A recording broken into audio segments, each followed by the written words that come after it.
Hulk contre Trag, le plus fort qui existe, la grosse machine verte animée par la rage, affrontant le Viltramite le plus puissant qui ait jamais existé. Le combat du siècle. Mais lequel sera le dernier à rester debout? Pour aujourd'hui, analysons cela.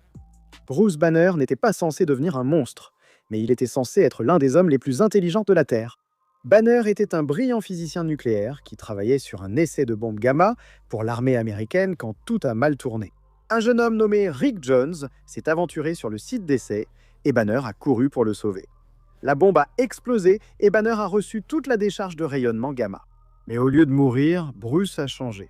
Les radiations ont réécrit tout son corps au niveau biologique. Chaque fois que son stress monte en flèche ou que sa colère explose, Bruce Banner se transforme en quelque chose de totalement différent, l'incroyable Hulk. Et Hulk n'est pas seulement fort, c'est une machine de destruction ambulante alimentée par la rage. Parce que le plus grand avantage de Hulk est en réalité très simple.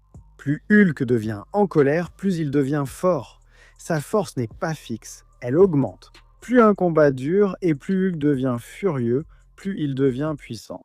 Certains personnages de Marvel ont même suggéré que la puissance de Hulk n'a pas vraiment de limite supérieure mesurable. Elle ne fait qu'augmenter. C'est pourquoi Hulk a accompli des exploits de force absolument incroyables. Il y a des moments où ses simples pas provoquaient des secousses qui menaçaient de dévaster des régions entières des États-Unis. Il a maintenu ensemble les plaques tectoniques d'une planète pour l'empêcher de se déchirer. Lors d'un combat, un affrontement impliquant Hulk a généré assez de force pour détruire une petite planète. Il a détruit des astéroïdes plus gros que la Terre et échangé des coups avec des êtres capables de menacer des univers entiers. Ce n'est pas seulement une question de force brute, les coups de poing de Hulk sont littéralement des catastrophes naturelles. Ces attaques ont provoqué des tremblements de terre ressentis à des centaines de kilomètres et des ondes de choc assez puissantes pour raser d'immenses structures. Quand Hulk perd vraiment le contrôle, des champs de bataille entiers commencent à s'effondrer autour de lui. Ce qui rend Hulk vraiment effrayant, c'est que sa force ne s'applique pas seulement aux choses physiques. Parfois, elle s'applique à des choses qui ne devraient même pas pouvoir être frappées. Il y a des moments où la puissance brute de Hulk a brisé des concepts abstraits et des barrières métaphysiques.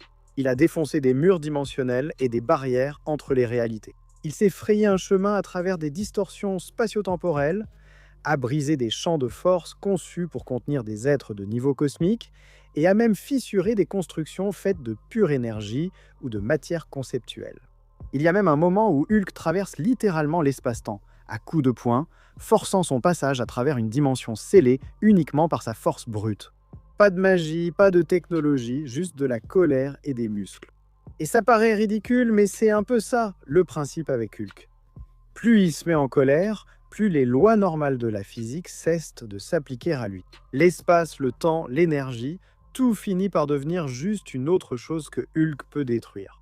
C'est pourquoi les personnages de Marvel décrivent parfois Hulk non pas comme un super-héros, mais plutôt comme une force de la nature. Parce qu'une fois que la rage de Hulk atteint un certain niveau, la réalité elle-même a du mal à le suivre. Mais la force n'est qu'une partie de l'équation. Hulk est aussi incroyablement résistant. Il a survécu à des explosions nucléaires à bout portant. Il a été enseveli sous des villes qui s'effondraient et s'en est sorti indemne. Il a été projeté dans l'espace et a continué à se battre. Il y a des moments où Hulk a enduré la pression et l'énergie équivalentes à celle d'une étoile et a quand même continué à avancer. Même les attaques de certains des héros les plus puissants de Marvel le ralentissent à peine. Si par hasard vous arrivez à le blesser suffisamment, eh bien Hulk guérit. Son facteur de guérison est l'un des plus fous de Marvel. Hulk s'est régénéré à partir d'organes détruits, de blessures internes massives, voire de graves lésions cérébrales. Les yeux arrachés, il repousse. Les os brisés, ils se réparent eux-mêmes. Plus il se met en colère, plus son corps se régénère rapidement, ce qui rend presque impossible de l'arrêter définitivement. Et cela touche à quelque chose de plus profond chez Hulk que beaucoup de gens ne se rendent pas compte. Le rayonnement gamma dans l'univers Marvel n'est pas un simple accident scientifique. Elle est en réalité liée à une force cosmique obscure connue sous le nom de celui d'en dessous de tout. Une entité primordiale associée à la destruction dans le côté le plus sombre de l'existence elle-même. Les mutés gamma comme Hulk sont liés à ce pouvoir, qu'ils en aient conscience ou non. Et c'est à cause de cette connexion que Hulk possède quelque chose appelé la porte verte. La porte verte est en gros un portail métaphysique relié à l'en-dessous, le royaume de celui d'en dessous de tout. Lorsqu'un mutant gamma meurt, son âme passe par cette porte et finit par revenir, ce qui signifie que Hulk est en fait revenu de la mort plusieurs fois. Donc, même si quelqu'un parvient d'une manière ou d'une autre à le tuer, ce n'est pas toujours la fin de l'histoire. Bien qu'il soit connu comme une brute, Hulk est en réalité étonnamment rapide aussi. Il a attrapé des balles de sniper avec ses dents, saisi des roquettes en plein vol, intercepté des avions avant qu'ils ne puissent s'échapper. Il a tenu la cadence avec des personnages comme Thor et le surfeur d'argent, qui se déplacent à des vitesses supérieures à celles de la lumière. Et la mobilité de Hulk est tout aussi ridicule. Au lieu de voler, il se contente de sauter. Mais ces sauts peuvent le propulser à des kilomètres dans le ciel, parfois même assez haut pour quitter complètement l'atmosphère terrestre. Enfin, il y a le célèbre coup de tonnerre de Hulk. Lorsque Hulk frappe ses mains l'une contre l'autre, cela crée une onde de choc massive d'air comprimé qui peut projeter les ennemis au loin, éteindre des flammes et envoyer des vents de force ouragan balayer le champ de bataille. Donc, entre sa rage sans limite, sa durabilité folle, sa régénération puissante, et même la capacité de revenir grâce à la porte verte, Hulk n'est pas juste un autre héros surpuissant. Il est en fait une catastrophe naturelle vivante. Plus tu te bats contre lui, plus les choses empirent. Parce que Hulk ne manque jamais d'endurance, il ne se calme pas au milieu d'un combat. Au contraire, le combat le met encore plus en colère. La colère ne fait qu'augmenter sa puissance, encore et encore. C'est pour ça que tant de héros et de méchants chez Marvel arrivent tous à la même conclusion quand ils l'affrontent.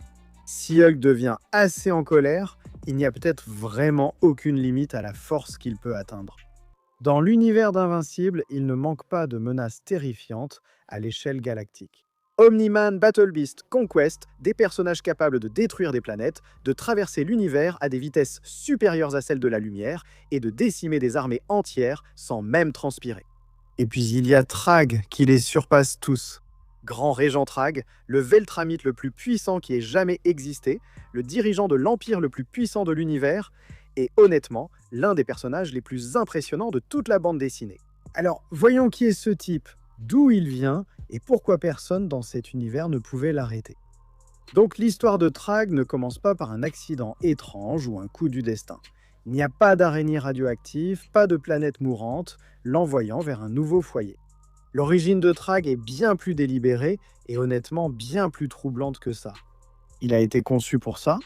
Dès sa naissance, Thrag a été conçu par l'Empire Veltramite pour être le plus fort de son espèce, entraîné dès le premier jour à toutes les formes de combat, à toutes les méthodes de mise à mort, à toutes les disciplines martiales que l'Empire avait jamais développées. Alors que les autres Veltramites étaient puissants par nature, Thrag avait été conçu pour être quelque chose de bien au-delà de cela. L'Empire a regardé toute sa race de super guerriers capables de détruire des planètes et a dit « Il nous faut quelqu'un de meilleur que tous ces types ». Alors ils l'ont créé. Puis l'Empire lui a offert le terrain idéal pour faire ses preuves, une guerre civile. L'Empire Viltram s'est un jour déchiré de l'intérieur. Là où la plupart des gens voyaient le chaos, Thrag y a vu une opportunité. Il a pris les devants, a mené ses forces à travers le conflit, a écrasé l'opposition et en est ressorti en ayant accompli quelque chose de remarquable. Il n'a pas seulement survécu à la guerre, il l'a utilisée. La guerre civile a essentiellement réduit la population viltrumite aux seuls guerriers les plus forts ayant survécu. Chaque maillon faible a été éliminé. Ce qui restait était la force de combat la plus puissante que l'univers ait jamais vue, et Thrag était à sa tête. Après cela, il a dirigé l'Empire Viltrumite en tant que grand régent pendant des milliers d'années. Pas des décennies, des milliers d'années. Pendant tout ce temps, personne ne l'a vraiment défié, parce que personne ne le pouvait. Maintenant, pour comprendre à quel point Thrag est effrayant, il faut d'abord comprendre le niveau de base des Viltrumites. Parce que ces gars-là opèrent déjà à un niveau que la plupart des univers fictifs réservent à leurs personnages les plus puissants. Les Viltrumites ont des atomes intelligents énergisés et encodés dans leur ADN, leur donnant une force surhumaine, une vitesse exceptionnelle, la capacité de voler et une quasi-invulnérabilité. Et pas qu'un peu.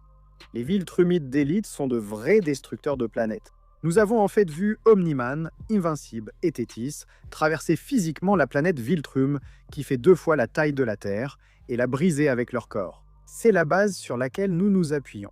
Trag est au-dessus de ce niveau de base. En termes de force, Trag a éliminé les poids lourds de l'univers invincible comme s'il suivait une liste de contrôle. Il a arraché la tête de Thétis, déchiré Omniman en deux, déchiré Invincible en deux et a dominé les deux en même temps lorsqu'ils l'ont affronté ensemble. Il a tué Oliver d'un seul coup de poing, il a dominé Dinosaurus, le gars qui peut rivaliser avec Invincible, sans vraiment être mis à l'épreuve. Ensuite, il y a Battle Beast, qui mérite une mention spéciale parce que Battle Beast est le plus grand guerrier de l'univers, le gars qui tue les Viltrumites pour s'amuser et qui est craint dans toute la galaxie. Trag s'est battu contre lui pendant 4 ans, 4 jours d'affilée, 4 jours après avoir été pris en embuscade et éventré, juste avant même que le combat ne commence. Il a perdu un œil, il a encaissé des coups assez puissants pour détruire des villes à l'impact. Et il a quand même gagné. Il a quand même déchiré Battle Beast à la fin, il s'est complètement rétabli en une semaine. Ce n'est pas juste de la force, c'est une résistance et une capacité de guérison à un niveau qui ne devrait franchement pas être possible. Et en termes de vitesse, tous les Viltrumites peuvent se déplacer à des vitesses supérieures à celles de la lumière grâce au saut atomique dans le subespace. Trag excelle aussi dans ce domaine. On l'a déjà vu poursuivre un vaisseau plus rapide que la lumière à travers l'univers, l'attrapant et le traversant lors d'un combat. Il est assez rapide pour attaquer plusieurs adversaires de haut niveau simultanément et prendre Omniman par surprise à plusieurs reprises. Voilà ce qui distingue Trag et fait de lui bien plus qu'un simple combattant puissant. Il est aussi vraiment intelligent et calculateur. Il n'a pas maintenu l'Empire Viltrum uni pendant des milliers d'années simplement en frappant fort. C'est un opérateur politique, un stratège et un véritable partisan de la suprématie Viltrumite. Il ne se voit pas comme un méchant, il se voit comme le gardien de la plus grande race que l'univers ait jamais produite, prêt à tout pour assurer leur survie et leur domination. Cela fait de lui un méchant fascinant et dangereux. Il a de la conviction, il a de la patience, il a un plan. Il a la puissance brute pour soutenir tout cela. Lorsqu'Omniman et Invincible commencent enfin à remettre en question son règne, à lever le voile sur ce que l'Empire Viltrumite fait réellement. Trag ne panique pas, il agit délibérément avec un but précis, restant une longueur d'avance pendant la grande majorité de leurs combats. Il est, dans tous les sens du terme, le boss final de l'univers d'Invincible. Alors, qui gagne? Analysons cela. Maintenant, voici pourquoi ce combat mérite qu'on en parle sérieusement. À première vue, ça ressemble à un affrontement simple. Un grand gars vert contre un grand gars Viltrumite. Mais quand on se penche vraiment sur la mécanique de ce combat, il y a une histoire vraiment captivante qui se joue ici. Parce que Trag a vraiment une chance de gagner, surtout au début. Et Hulk a une capacité qui le rend pratiquement impossible à achever. Ces deux éléments qui s'affrontent, c'est ce qui rend ce combat intéressant. Alors, allons-y. Reconnaissons d'abord tout le mérite de Trag, car il le mérite. Trag est le Viltrumite le plus fort qui ait jamais existé. Il a littéralement déchiré Omniman en deux, a maîtrisé à la fois lui et Invincible en même temps, s'est battu contre Battle Beast pendant 4 jours d'affilée après avoir été éventré au préalable, et il a gagné. Sa durabilité est tellement extrême que la plupart des Viltrumites se cassent les os en essayant de le frapper. Dinosaurus, un personnage capable de maîtriser Invincible, s'est brisé les griffes sur la poitrine de Trag. Son facteur de guérison est suffisamment rapide pour qu'il se soit complètement remis du combat contre Battle Beast. Il a perdu un œil, a subi des lésions au crâne, a été éventré, tout cela en une seule semaine, et il a survécu à un combat à l'intérieur du Soleil pendant une longue période, à des températures de plusieurs millions de degrés. Il est véritablement terrifiant. Dans l'univers d'Invincible, il incarne la limite ultime. Mais la chose la plus importante que Trag apporte dans ce combat, celle qui change tout, c'est sa vitesse. Trag se déplace à des vitesses supérieures à celles de la lumière. Il a attaqué Thétis, Omniman et Invincible simultanément à une vitesse fulgurante. Il est plus rapide que la plupart des adversaires que Hulk ait jamais affrontés. Et dans ce combat, cela compte énormément. Parce que voilà le problème pour Hulk dès le départ. Trag est tellement rapide que Hulk ne peut vraiment pas le toucher. Hulk est puissant, sa force de base est au niveau planétaire. Il a empêché les plaques tectoniques de se disloquer d'une planète plus grande que la Terre. Il a détruit un astéroïde 2 fois plus grand que la Terre en le frappant. Il a encaissé des explosions capables de détruire des planètes et a continué d'avancer à travers elles. Il s'est battu coup pour coup avec Thanos dans les comics et a échangé des coups avec le Sentry. C'est clairement un poids lourd. La vitesse de base de Hulk n'excède pas celle de la lumière. Il ne va pas prendre de vitesse qui que ce soit au niveau où opère Trag. Et l'intelligence de combat de Trag est de tout premier ordre. Des milliers d'années de guerre, entraînées depuis la naissance à toutes les méthodes de mise à mort. Il sait comment exploiter un écart de vitesse. Donc le début du combat ressemble à ça. Trag est partout à la fois. Il porte des coups sous des angles que Hulk ne peut pas suivre, contrôle la distance, frappe assez fort pour infliger de vrais dégâts et se retire avant que Hulk puisse riposter. Pour la plupart des personnages, c'est ainsi que le combat se termine. On ne peut pas battre ce qu'on ne peut pas attraper. Mais Hulk n'est pas comme les autres personnages. C'est là que le combat devient intéressant. Que Trag blesse Hulk ne veut pas dire qu'il gagne le combat. Ça rend Hulk encore plus dangereux, c'est la mécanique centrale qui change complètement la donne. Plus Hulk devient en colère, plus il devient fort, sans limite supérieure confirmée. Chaque coup que Trag porte, chaque douleur qu'il inflige, chaque moment où Hulk est frustré et ne peut pas placer un coup net, tout cela alimente directement la puissance de Hulk. La force de Hulk augmente avec sa rage et la durée du combat, de sorte qu'aucune vitesse supraluminique ne peut le distancer indéfiniment. Et Trag ne peut pas mettre Hulk à terre. C'est l'autre moitié du problème. Hulk a encaissé des explosions capables de détruire des planètes. Il a eu le torse perforé de trous béants dans World War Hulk et il a continué à se battre tout en se régénérant en temps réel. Il a survécu à des forces équivalentes à des milliers d'armes nucléaires. La puissance physique de Trag au début de ce combat est clairement au niveau planétaire, le même niveau que les impacts que Hulk a encaissés sans tomber. Il peut blesser Hulk, il ne peut pas l'achever. Donc Trag se retrouve dans une situation où chaque minute qui passe dans ce combat, les choses empirent pour lui. Son avantage de vitesse lui permet de porter des coups. Ces coups signifient que Hulk devient plus en colère. Le fait que Hulk devienne plus en colère signifie que Hulk devient plus fort. À un certain moment, et cela ne prend pas très longtemps dans un combat aussi intense, la puissance de Hulk commence à franchir des seuils que la résistance de Trag n'est pas du tout conçue pour supporter. Hulk n'a pas besoin d'égaler la vitesse de Trag pour gagner. Il doit juste être assez dangereux pour que même Trag ait des problèmes en encaissant ne serait-ce que des coups effleurés. À mesure que Hulk devient plus puissant, ce seuil est atteint. Nous avons vu Hulk frapper assez fort pour faire trembler des continents. Nous l'avons vu rivaliser avec le Sentry, qui ne se retient pas, et égaler la production d'énergie d'êtres opérants à un niveau universel. À son apogée, Hulk a combattu et vaincu Thanos dans les comics.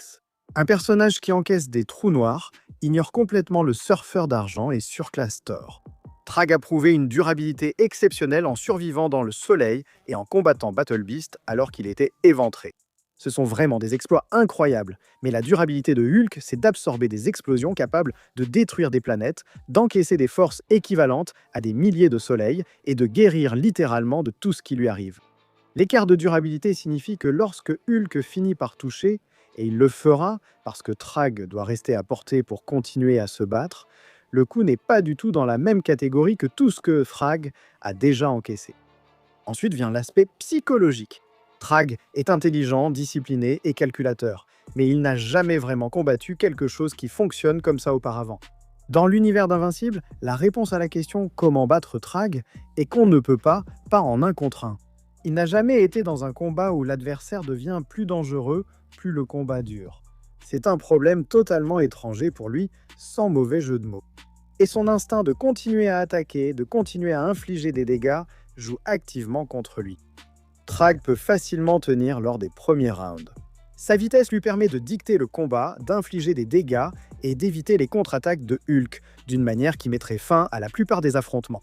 Mais le combat ne s'arrête pas là, car Hulk ne tombe pas sous des coups de niveau planétaire, et chaque coup de ce niveau le rend plus fort. La vitesse de Trag ne fait que retarder l'inévitable, elle ne le change pas. Plus le combat dure, plus Hulk devient inaccessible pour Trag. Et une fois que Hulk frappe avec toute sa rage, à son niveau maximal, la durabilité de Trag, aussi exceptionnelle soit-elle dans l'univers d'Invincible, n'est tout simplement pas faite pour ce qu'il attend. Trag est l'être le plus puissant de son univers. L'univers de Hulk compte Thanos, Sentry, Onslaught, des entités abstraites qui dépassent de loin les planètes. Et Hulk reste toujours le plus fort qui existe. Hulk gagne, ce n'est pas rapide, et Trag lui donne du fil à retordre, mais Hulk l'emporte. Mais qu'en pensez-vous? Dites-le dans les commentaires ci-dessous. Je sais que vous aurez sûrement des avis et des sentiments sur ce sujet. Peut-être êtes-vous resté jusqu'ici et avez regardé la vidéo jusqu'au bout. Incroyable. Merci de nous avoir regardés et soutenus. Abonnez-vous si vous le souhaitez. Nous allons voir plus de vidéos comme celle-ci chaque semaine. On se retrouve alors. À la prochaine.